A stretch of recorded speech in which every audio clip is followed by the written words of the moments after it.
Okay, we're going. Let's do part two. I think I have the time. Anyway, right now we're heading away from the house. You see, that's the Gateman house up there. Let's start here. This area here, we are going to. Since the corn is not growing very well here, we're gonna. Well, we had planned anyway to put citrus trees here. We just put the corn there because we're not ready with the citrus trees yet. Um, we have citrus trees that we bought going around the perimeter of the fence. We have citrus and cashew trees that we planted just when the rainy season began. Um, so anyway, over here, I'm walking to. We were planning on putting citrus trees here also, right where this sand and gravel is located, all the way down to our cow. Anyway, cow markers all the way here. See where the corn here is not bad, but I decided that I'm going to plant corn on the other side and not plant corn here. All of those areas going to be fruit trees, but the citrus trees is going to be here right now where we're walking, all the way up to our original. This was our original staging area, but during the rainy season, water settles here, so we had to move to higher ground. Anyway, all the way over here, where currently corn is, we're gonna bring the um, plantain up to this area here, going from the left of this charcoal, this past charcoal pit. This is the second one that we had here. Um, Now we turn it into a mulch, and we're gonna try to see if we can make. We're gonna bring some manure and mix it up and try to see if we can make our own.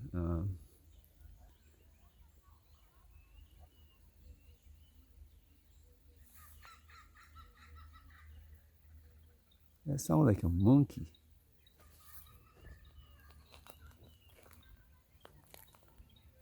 Anyway, we will try to make our own fertilizer and mulch. We make the mulch on one side and fertilizer on the other. But we were planting the groundnuts gonna come all the way down to this area right here. From here all the way up to the fence. It's about 100 meters by about 100 meters of groundnuts and cassava. And when the groundnuts are harvested, we're gonna put watermelons. And then after the watermelons and cassava is harvested, we're gonna go back to another crop.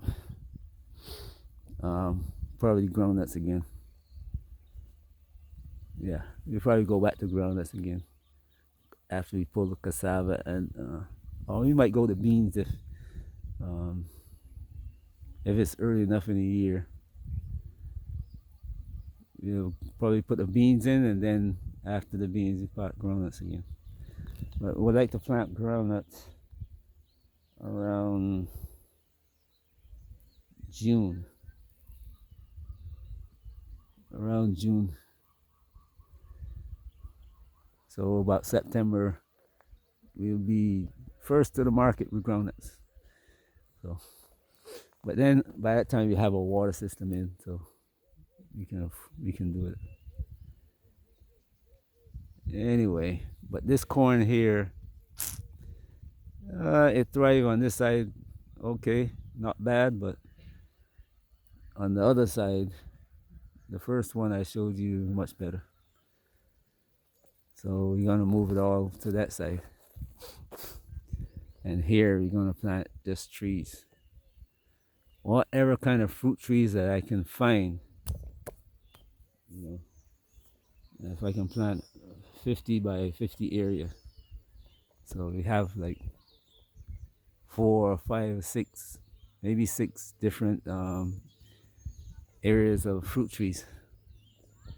You know, plantain, bananas, salsa, papaya, um, mango, avocado. We already have cashew, which after about 3 years should be producing. They'll start producing. So by about 5 years or so, we have a good cashew harvest.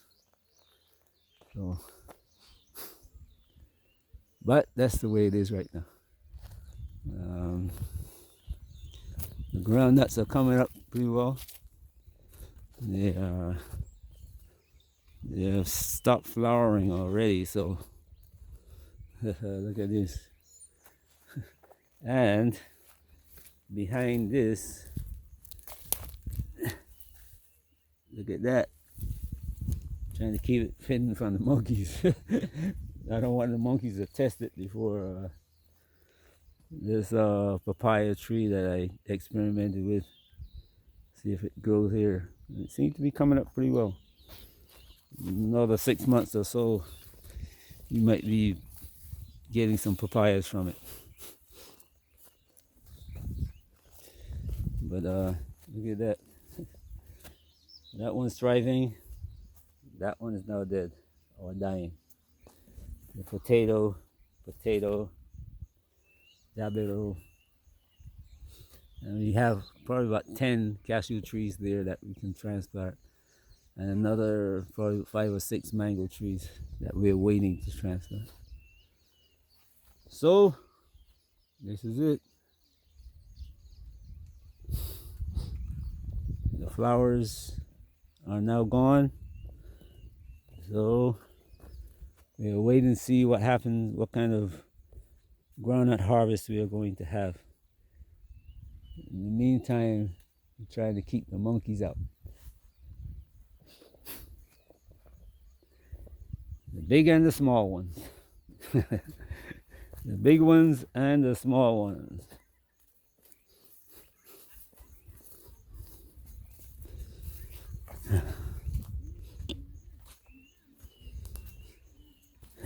We planted these things with citrus, and most of them didn't come out, so we transferred all of we started planting them in a different location higher up, further up there, where they get more sun and not drowned by the floods that come down to here. You can see where the water just flowed.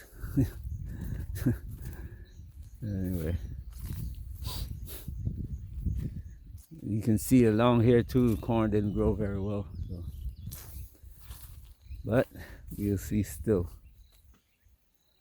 We're not gonna grow corn here. Next time you see it, we'll have groundnuts all the way down to these palms.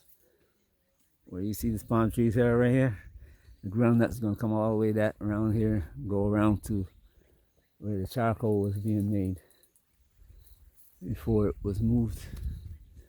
And all this area here is going to be where we're going to plant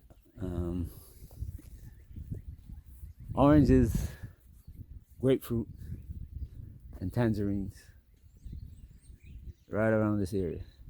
Even here where this road is going to be moved, I'm gonna have to dig a trench to keep the water from flowing towards me, because as we go out, the land gets higher up there. So I'm gonna dig a trench here that's going to go all the way around there, go all the way around to capture the water, and all the way from that tree right there. It's going to capture the water that flows down to here. I'm going to build one all the way around here also, a catchment. It's going to come up here, it's going to go around there. So it's going to be one here, one there, one on the other side, and one over here. It's going to capture all that water and it will go into the ground instead of flowing across the ground and washing away the soil. So my problem now is a backhoe. And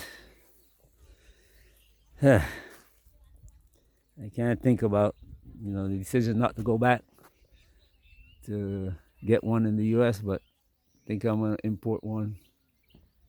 If I can't find one here, guy tried to sell me an old tractor. It's like 30 years old, wanted $500,000 for it. I said, what? I can get a new one for that price. So that's what I'm going to do. I'm going to import one with a front end loader and a backhoe, and we'll go from there. So, and I'll get the implements for plowing and making rows. So there's be 2 implements and the backhoe and front end loader. On this side there are no tree roots except on the ant hills. So this side over here, there are quite a few you have to take out. Anyway, hope you enjoyed the view. If you have any comments about things that you saw and they didn't look the way you think they should look, just drop me a line. I'm not afraid of criticism. The only thing is that I don't want you to be rude about it. Don't say, hey, you fool, you're really crazy and you're doing stupid things. And, they say, look, hey, I've tried this and it didn't work, So I know I tried the same thing you did and it didn't work. So don't do it again. I tried this and it worked. Try this one. And I will. Believe me, I will. Information is information. Criticism is information. I am not like other people who, afraid of it. Information is information. If a man tell me, look, you shouldn't wear that kind of hat because it doesn't make your face look. I look in the mirror and maybe he's right. So change my hat. You understand? My shirt, I changed my shirt. Hey, your shirt doesn't match your trousers. I change your shirt. I'm not afraid of it. That's the way life is. Somebody is always telling you something that you can use, giving you information you can use. So, and me, I do that. Anyway, have a great day wherever you are. Peace.